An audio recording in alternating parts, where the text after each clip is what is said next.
7장 14절하고 24절입니다. 먼저 18절 봅니다. 같이 읽습니다. 시작. 내 안에 곧 내 육신 안에 선한 것이 거하지 아니하는 줄을 내가 아노니 원함은 내게 있으나 선한 그것을 어떻게 행할지는 내가 찾지 못하노라. 자, 24절. 오 나는 비참한 사람이로다. 이 사망의 몸에서 누가 나를 건져내랴. 우리가 지금 십자가에 대해서 계속 공부하고 있는데 이 십자가는 우리를 알려줍니다. 우리가 어떤 자인지를 알려줍니다. 그래서 오늘은 자기 자신을 알라라는 제목으로 한번 말씀을 살펴보려고 합니다. 어떤 물건이 아주 귀하다고 느껴지거나 생각될 때 어떻게 보관해? 아주 귀히 보관하고 아주 소중하게 깊은 곳에 간직을 합니다. 그리고 어떤 것이 만약 귀하다고 느껴지거나 생각되면은 그걸 이제 감정사에게 의뢰를 해가지고 그것이 정말 귀한 것으로 판명이 나면 기뻐하고 즐거워합니다. 우연히 어떤 항아리를 하나 고택에서 발견했는데 그게 고려 청자다. 아니면 이조 백자다. 그게 어마어마한 가치가 있다 그러면 얼마나 기뻐하겠어요. 근데 쓸모없는 것으로 생각을 했는데 그게 매우 귀한 것으로 알려지면 그 순간부터 그 물건을 대하는 태도가 우리가 확 바뀌게 되죠. 반대로 귀한 것으로 생각했는데 완전히 쓸모없는 것으로 밝혀지면 어떻게 돼? 신경질 나서 깨버리지. 깨들인지 쓰레기통으로 직행하는 거예요. 그죠? 살아있는 돌 한 개라도 그 돌의 가치에 따라서 그 대접이 천차만별이에요. 같은 돌인데 거기에 약간 금이나 은이 섞여 있다는 걸 알게 되면 사람들은 그 돌을 얼마나 소중하게 여깁니다. 반면에 그냥 아무 소용없는 일반 돌이다 그러면 발로 차버리고 마는 거야. 산에 있는 돌 한 개라도 그 돌의 가치에 따라서 우리는 다르게 대접합니다. 사람이나 짐승이나 풀 한 포기까지도 그렇지 않은 게 없어요. 그렇다면 이 땅에서 사람의 가치는 어떠합니까? 주님께서 그 제자들에게 이렇게 질문하십니다. 한번 이 부분 열어봅시다. 마가복음 8장 36절로 37절.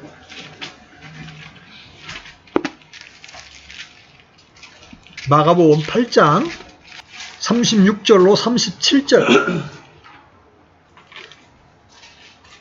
찾았으면 같이 읽겠습니다. 시작. 사람이 만일 온 세상을 얻고도 자기 혼을 잃으면 그에게 무슨 유익이 있겠느냐? 사람이 무엇을 주어 자기 혼을 대신하겠느냐? 사람의 혼이 이렇게 귀중하다는 거죠. 이것이 사람에 대한 주님의 관점이요 평가입니다. 그런데 여기서 우리는 흔히 범하는 중대한 오류가 있습니다. 주님이 온 천하보다 귀하게 여기는 생명은 십자가를 통과한 생명이라는 거예요. 인간의 타고난 본성, 타고난 육신의 생명을 주님께서 온 천하보다 귀하게 여기는 것이 아니라는 거예요. 하나님은 사람을 보실 때 죄인이라고 보십니다. 반면에 사람이 사람을 볼 때 만물의 영장, 존엄한 자라고 봅니다.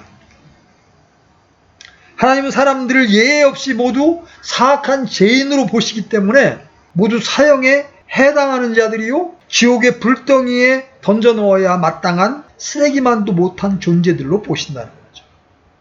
반면에 사람들은 사람 속에 신성이 있고 불성이 있고 성인의 기질이 있기 때문에 교육과 종교와 수행 등으로 얼마든지 개발될 수 있다고 생각을 합니다. 그래서 교육만 잘 받으면 된다. 이게 이른바 계몽주의라는 거야. 아니야. 지금 환경이 나빠서 그렇지 환경만 개선되면 사람들은 좋아질 거야. 예? 환경 결정론자들. 먹고 입을 것만 넉넉하면 돼. 이게 자본주의자들의 주장입니다. 분배와 정의만 이루어지면 돼. 이게 공산주의자입니다. 서로 공평하게 나눠주기만 하면 사람이 잘 될 거란 얘기죠. 아니야. 법과 제도를 잘 정비해서 엄격하게 집행하면 세상은 좋아질 거야. 이게 법치주의자들이야. 이런 주장을 하는 사람들의 문제점이 뭐예요?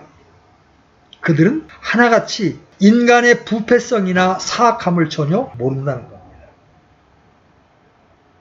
여러분, 그렇게 많은 교육이 행해지고 그렇게 많은 복지제도가 생겼지만 사람들의 수준이 더 그렇게 좋아졌나요? 저는 저 어렸을 적 아무것도 배우지 못했던 우리 조상들의 삶의 태도가 훨씬 도덕적이고 양심적이었다고 지금 전 평가합니다. 지금 대학을 나오고 훨씬 많은 교육을 받고 훨씬 많은 복지 혜택을 누리고 있는 지금 사람들이 훨씬 더 양심적이고 도덕적인가요? 저는 그렇게 생각하지 않습니다.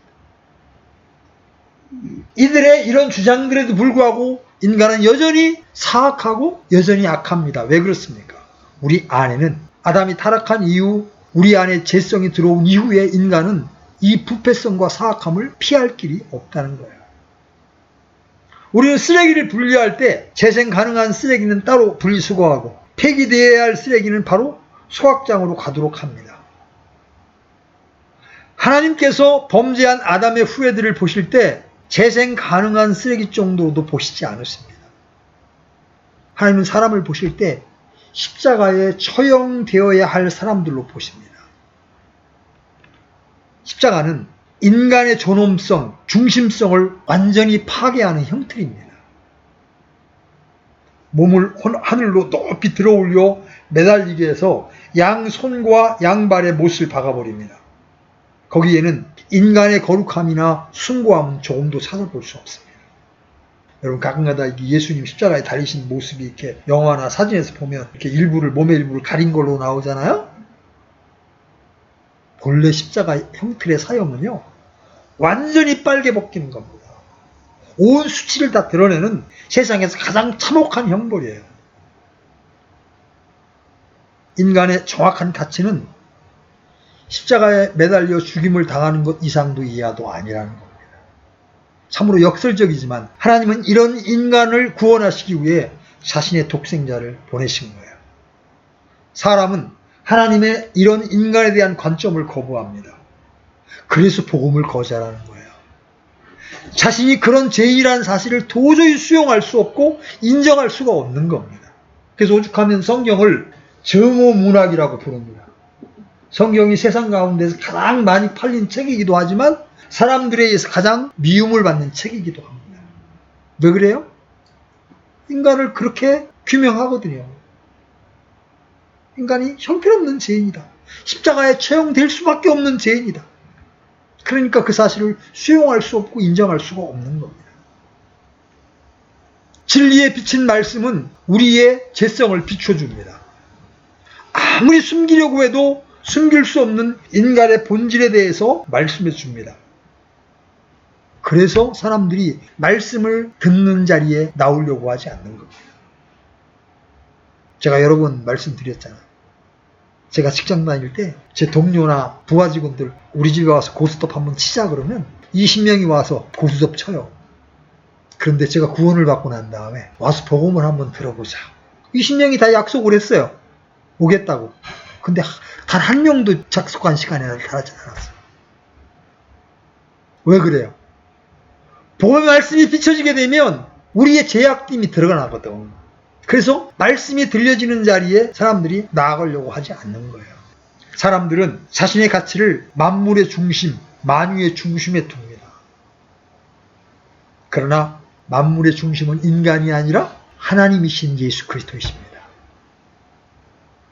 사람은 스스로 자신을 만물의 척도라고 생각합니다. 모든 것의 머리라고 생각합니다. 그러나 모든 것의 머리는 하나님이신 예수 그리스도 한 분뿐이십니다. 하나님이 이 땅의 모든 사람들에게 두 가지를 가르치기를 원하십니다. 하나는 하나님을 아는 것이요, 하나는 자신을 아는 겁니다. 하나님을 알면 알수록 우리는 자신의 본질도 깊이 알 수 있게 되는 겁니다. 하나님을 본 사람은 자신도 봅니다. 인간은 하나님을 떠나서 자신을 알 수가 없는 거예요. 소크라테스가 멋진 말을 했어요. 너 자신을 알라. 그런데 하나님의 창조물인 인간은 하나님과 연관해서 생각하기 전에는 자신을 결코 알 수가 없는 겁니다. 제가 여러분에게 묻습니다. 여러분은 자신을 어떤 사람으로 보십니까? 나는 전혀 무가치하고 쓸모없는 자요. 죄를 짓는 것 외에는 아무 일도 할 수 없는 자라는 사실을 인정하십니까? 본성이 사악하고 더럽고 추하고 미워할 만한 것뿐이라는 사실을 인정합니까? 하나님은 우리의 마음 상태를 너무나 잘 알고 계십니다. 한번 예레미야 17장 9절 한번 열어보십시오. 예레미야 17장 9절. 찾으셨으면 같이 읽겠습니다. 시작. 마음은 모든 것보다 거짓되고 극도로 사악하니 누가 그것을 알 수 있으리요. 인간의 마음이 모든 것보다 거짓되고 극도로 사악하다는 거예요. 근데 그것을 본인이 안다 모른다. 모른다. 누가 그것을 알 수 있으리요? 모른다는 거예요. 하나님은 우리가 죄를 짓는데 타고난 전문가들이요. 배우지 않아도 너무나 익숙한 것들이지만 선을 행하고 의를 행하는 데에는 전혀 소용이 없는 자들임을 아십니다. 자, 예레미야서, 똑같은 예레미야서 앞으로 가셔서 4장 22절. 예레미야서 4장 22절. 자, 같이 읽습니다. 시작. 내 백성이 어리석어 나를 알지 못하였나니 그들은 미련한 자녀들이요 지각이 없는 자들이로다. 그들이 악을 행하는 데는 지혜로우나 선을 행하는 데는 지식이 없도다. 그래서 인간의 본질은 죄라는 거예요. 죄는 인간의 인격적 자아이고 특질입니다. 여러분이 자녀들 키워봤지만 여러분이 자녀들에게 거짓말해라, 시기해라, 도둑질해라 한 번이라도 가르친 적 있어요? 때가 되면 해, 안 해? 처음에 1살, 2살 때는 아주 순진무구합니다. 그런데 3살 정도 돼서 자아가 형성되기 시작하면 그때부터 골통을 부리기 시작합니다. 그러면서 그들은 자아가 형성되면서 하나님이 없다고 주장하기 시작하는 거예요. 그래서 시편 14편 1절에 어리석은 자가 마음속으로 이르기를 하나님은 없다 하였도다. 그들은 부패하여 가증한 일들을 행하였으니 선을 행하는 자가 하나도 없도다. 이건 구약이나 신약이나 동일합니다. 인간의 죄성과 부패성은 결코 변하지 않습니다. 사람들은 다양한 방법으로 자신을 개선하고 변화를 추구하려고 몸부림치지만 그렇게 하면 할수록 깨닫는 한 가지가 있어요. 아무것도 변하는 것이 없다. 그래서 하나님께서 이렇게 말씀하십니다. 여기 예레미야서 펴져 있으니까 13장 23절 열어보십시오. 13장 23절. 자, 찾으셨으면 같이 읽겠습니다. 시작. 에티오피아 사람이 자기 피부를 표범이 자기 반점을 변하게 할 수 있겠느냐? 그리할 수 있을진데 악을 하는데 익숙한 너희도 선을 행할 수 있으리라. 여러분, 아프리카의 까만 사람이 피부를 변하게 할 수 있어요? 표범이 자기 반점을 변하게 할 수 있어요? 그리할 수 있으면 너희도 선을 행할 수 있다. 안 된다는 거죠. 이것이 성경의 증언이요, 사람을 보시는 하나님의 판단이요, 최종 결론이에요. 하나님의 평가는 어떤 전문가나 심리학자나 판사들의 판단과는 비교할 수가 없습니다. 이런 인간을 향한 하나님의 해결책이 뭐예요? 계몽주의도 아니고 법치주의도 아니고 자본주의도 아니고 공산주의도 아니고 오직 이런 인간의 문제를 해결할 하나의 처방이 그리스도의 십자가. 인간 구원의 유일한 한 가지 방법 역시 그리스도의 십자가뿐이에요. 그리스도의 십자가를 통해 모든 사람들을 다 사형에 처해버리는 겁니다. 얼마 전에 두모추님이 침례에 순종했습니다. 침례에 순종한다는 건 뭘 얘기하는 거예요? 예수님이 나를 위해 십자가에서 죽으셨지만 그때 나도 예수님과 함께 처형되었다라는 것을 시인하는 게 침례에 순종하는 겁니다. 성경은 계속해서 인간이란 어떤 상태에 있으며 어떤 존재들인가에 대해서 정확하게 말해줍니다. 시편 53편 3절, 그들이 모두 다 물러가 함께 더러운 자가 되고 선을 행하는 자가 없나니 단 한 사람도 없도다. 전도서 7장 20절 선을 행하고 죄를 짓지 않는 의인은 땅 위에 하나도 없느니라. 이게 사람이에요.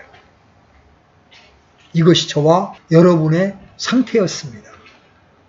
성경에 나오는 하나님의 사람들 중에 이런 자신의 모습에 대해서 제대로 알지 못했던 사람들이 없습니다. 욥, 다윗, 솔로몬, 이사야, 예레미야 등 모든 성경 기자들은 사람의 부패함, 사악함, 죄성에 대해서 정확히 알고 있었습니다. 하나님의 사람들은 자신을 조금도 신뢰할 수 없는 사람들이라는 이 사실을 알고 있었어요. 그리고 그것을 반복해서 선포하고 있습니다. 반면에 세상 사람들은 전적으로 자신을 신뢰합니다. 그러다 안 되면 또 우상을 찾아서 신뢰합니다. 자신들의 기대와 소망이 헛되이 무너질 때도 여전히 자신을 잘 모르고 있습니다. 또 안다 하더라도 인정하지 않습니다. 오직 나에게 필요한 것은 십자가에 못 박힌 외에 아무것도 아니라는 사실을 알지 못하고 있는 거예요. 육신적인 성도들은 구원받은 후에도 자신의 전적인 부패함과 사악함에 대해서는 아주 예민한 반응을 보입니다. 너무 인간을 사악한 쪽으로 몰아붙이는 것은 자악 아닙니까? 염세주의적 가치관 아닙니까? 이렇게 항변합니다. 단 한 차례도 오라 나는 비참한 사람이로다. 이 사망의 몸에서 누가 나를 건져내리 하는 탄식을 해보지 못한 사람들은 자신들이 죄인이라고는 하지만 그렇게 큰 죄인은 아니요. 용서받지 못할 정도로 사악한 죄인은 아니라고 생각합니다. 주님께 기도하고 도움을 구하고 주님의 말씀을 읽고 그대로 사는 것이 하나님의 뜻이 아니냐고 자랑합니다. 자신이 하나님의 말씀을 읽고 그대로 살 수 있다고 생각하는 것은 놀라운 일이에요. 우리 안에 거하시는 주님이 일하실 때에만 우리는 하나님의 뜻을 행할 수 있을 뿐이라는 사실을 모르는 거예요. 우리의 자아는 얼마나 사악하고 간교합니까? 자신이 자신을 알지 못한다는 것보다 더 큰 저주도 불행도 없는 거예요. 그래서 다윗은 이렇게 기도합니다. 여러분 시편 9편 20절 한번 열어보십시오. 시편 9편 20절 찾았으면 같이 읽겠습니다. 시작. 오 주여 그들을 두려움 속에 내버려두사 민족들로 하여금 자기들이 사람일 뿐임을 알게 하소서. 셀라. 사람일 뿐임을 알게 하소서. 우리는 우리 자신을 잘 알아야 합니다. 다시 다윗의 기도를 다시 한번 봅니다. 시편 39편 4절로 5절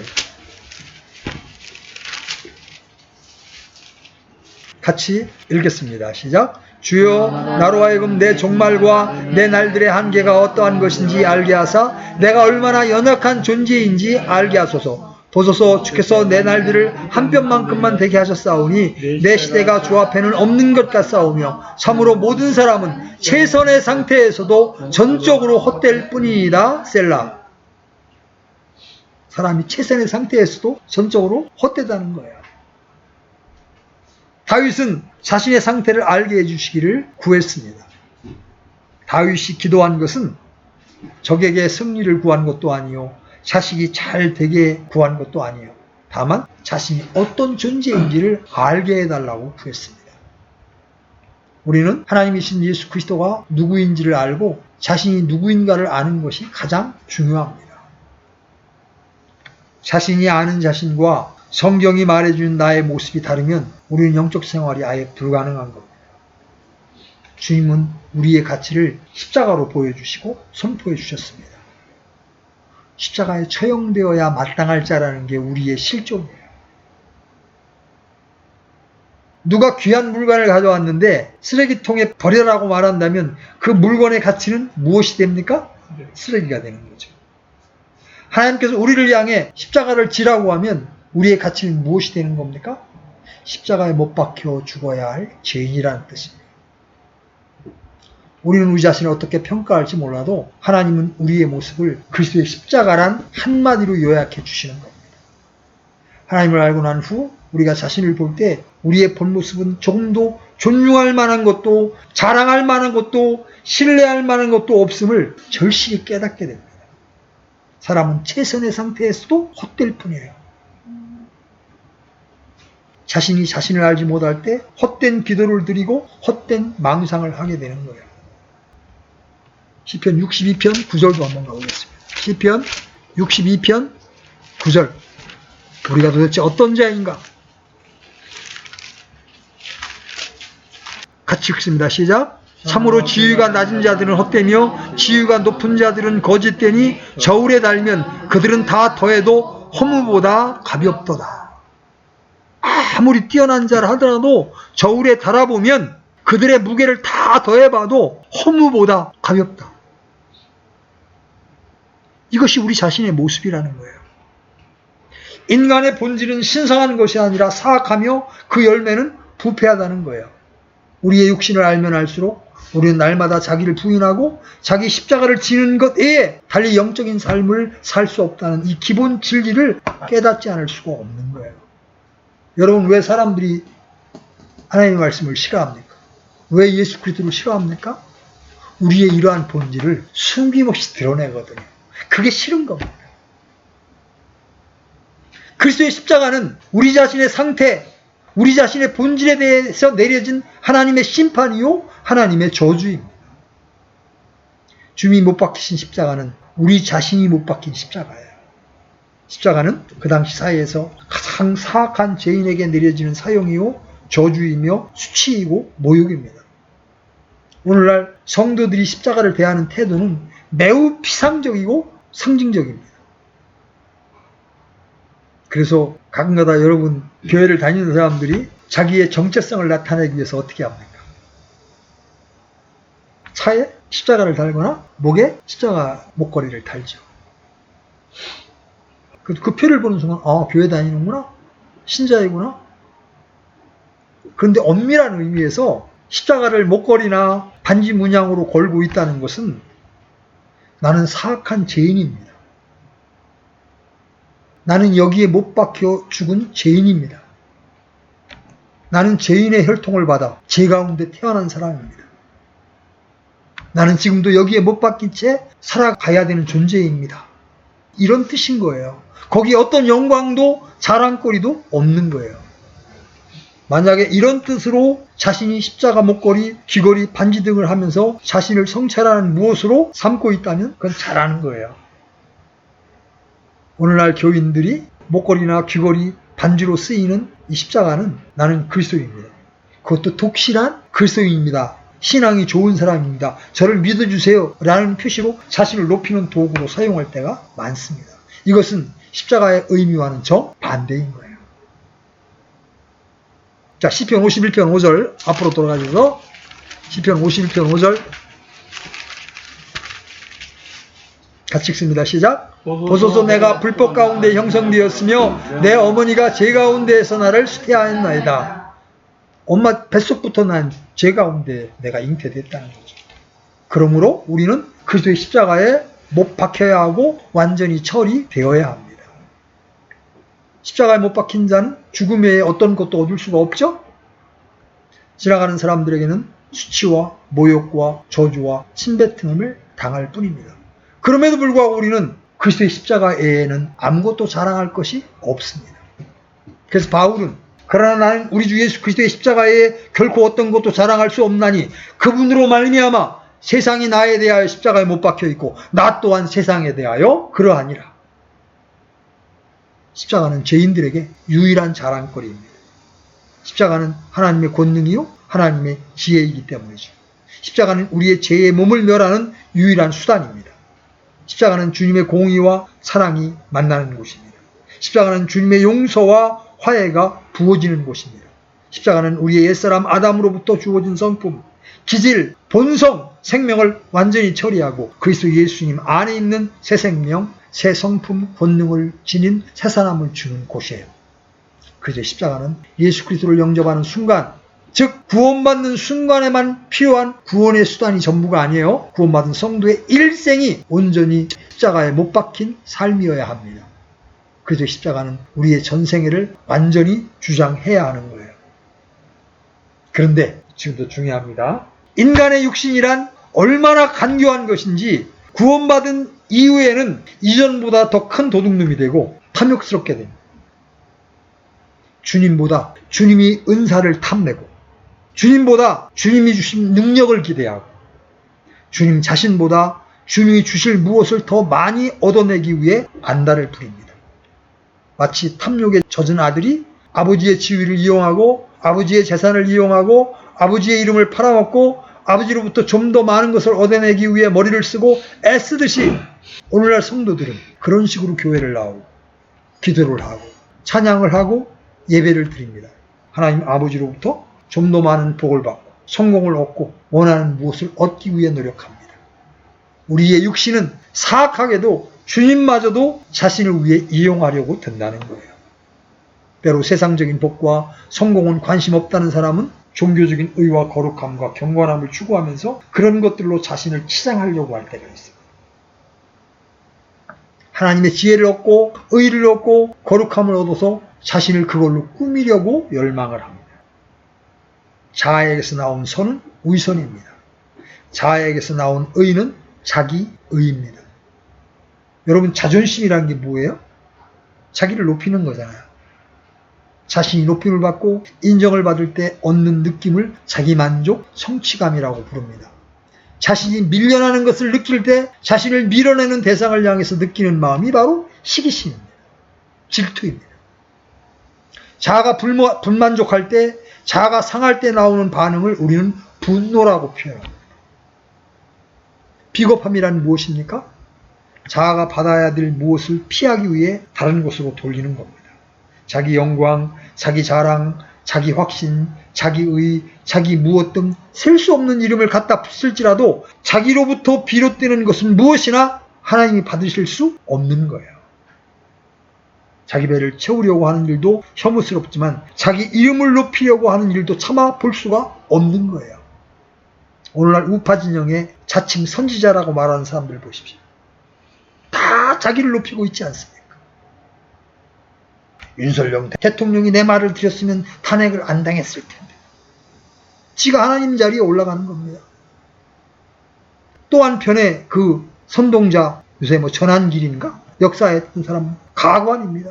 자기를 품으면 의원이 되고, 자기를 품으면 지방자치단체장이 되고, 자기를 품으면 대통령이 됩니다. 문제는 그렇게 주장하는 이 선동가들이 다 독실한 기독교인을 표방한다는 겁니다. 십자가 옆에 가보지도 않은 그리스도인들이라는 겁니다. 다 내가 중요합니다. 하나님은 우리에게 의, 거룩함, 선을 전혀 기대하지 않으십니다.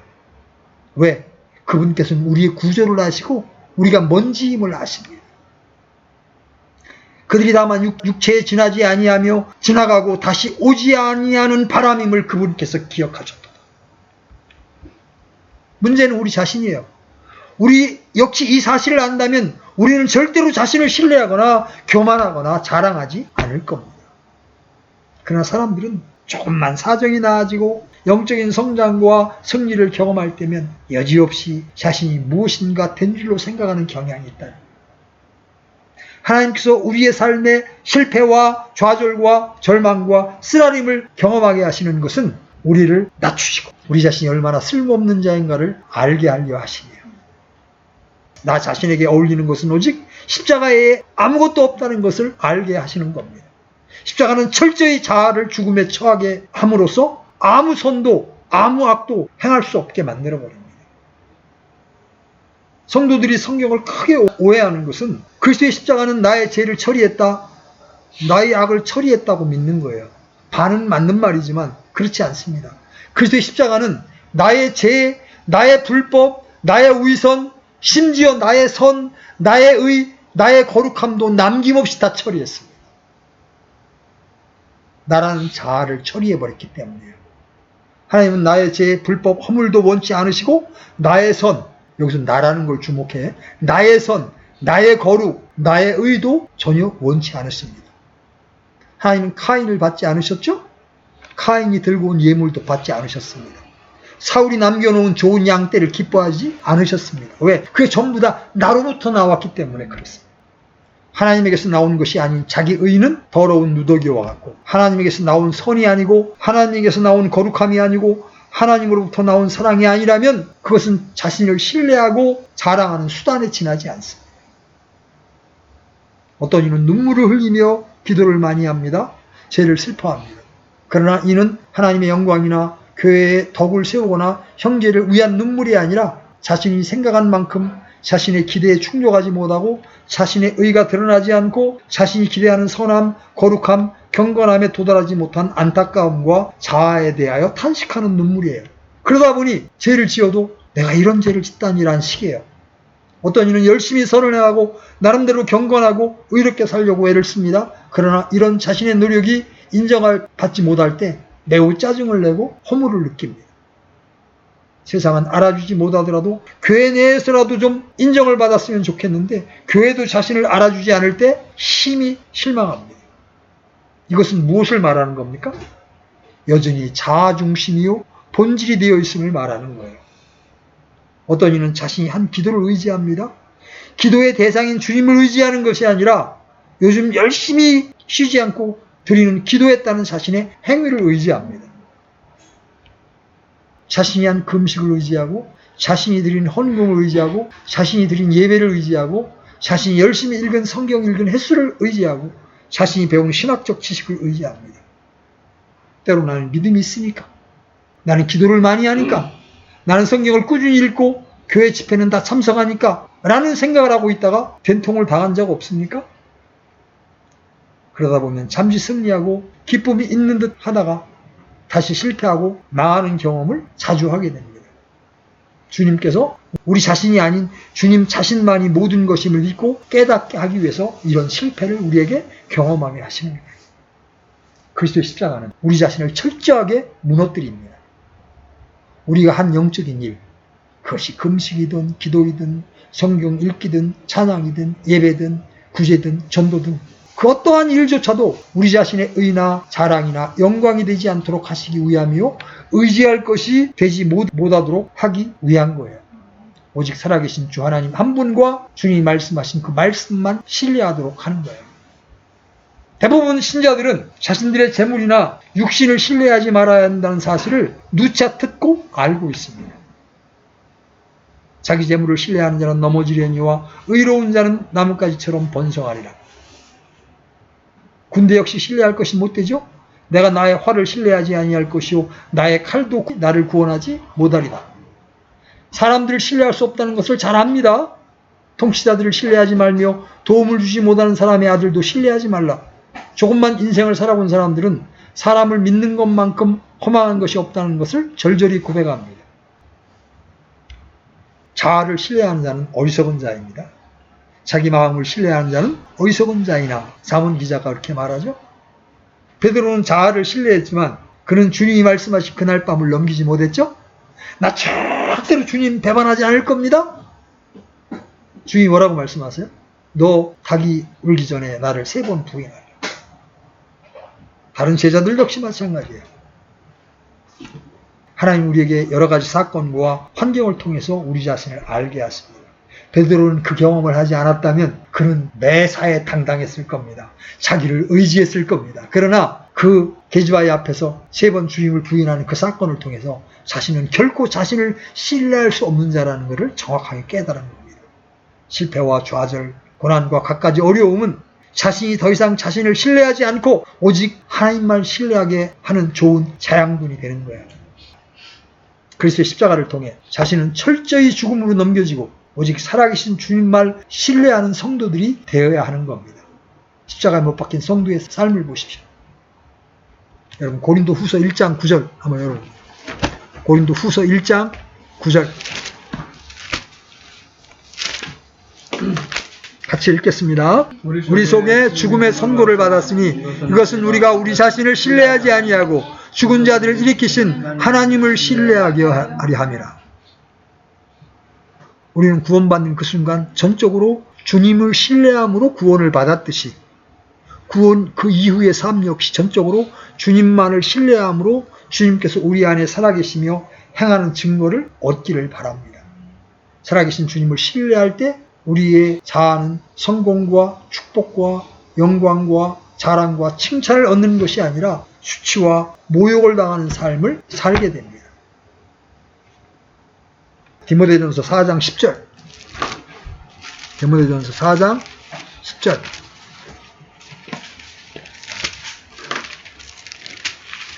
같이 읽습니다.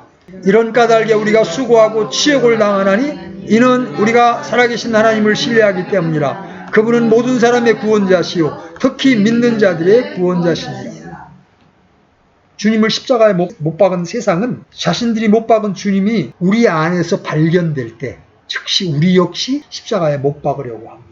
그것이 수치와 모욕으로 드러나는 거예요. 그러나 걱정하지 마십시오. 주님이 십자가를 통해 모든 일을 다 이루셨듯이 우리 역시 그리스도의 십자가를 통해 승리를 쟁취할 수 있는 겁니다. 자, 오늘 우리는 자기 자신을 알라라는 말씀을 살펴보았습니다. 그리스도의 십자가는 우리의 옛사람이 십자가에 처형되어야 마땅한 형편없는 자라는 사실을 보여줍니다. 그래서 우리는 예수 그리스도와 함께 십자가에 처형된 자입니다.